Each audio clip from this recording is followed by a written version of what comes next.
Try niyo tong bago kong naisip na lutuin sa alimango. Nakakasawa na rin kasi minsan yung ginataang sitaw kalabasan na may alimasag, di ba? So ngayon, magta-try tayo ng experiment.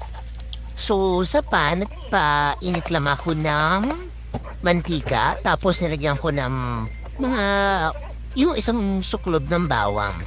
Then, butter.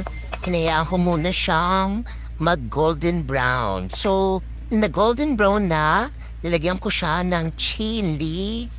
Ano ba tawag dyan? Chili sauce pala. So, ayun na nga. Nung nilagyan ko siya ng chili sauce at pinihinaan ko muna ang apoy at baka masulag ang ating bawang, nilagyan ko siya ng Knorr seasoning.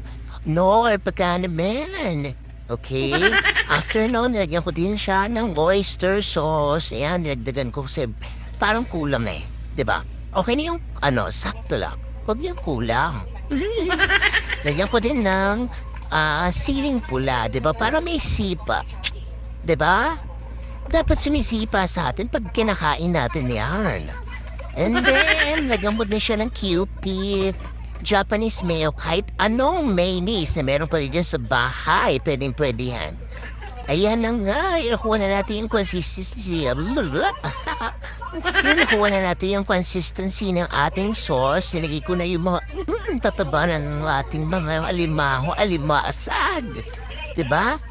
Ayan, imimekos-mekos lang natin yan. Diba? May pang-ulam na tayo sa tanghali. Nako.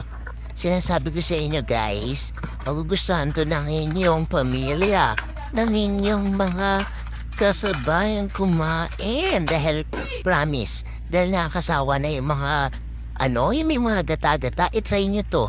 Talagang magugustuhan nyo.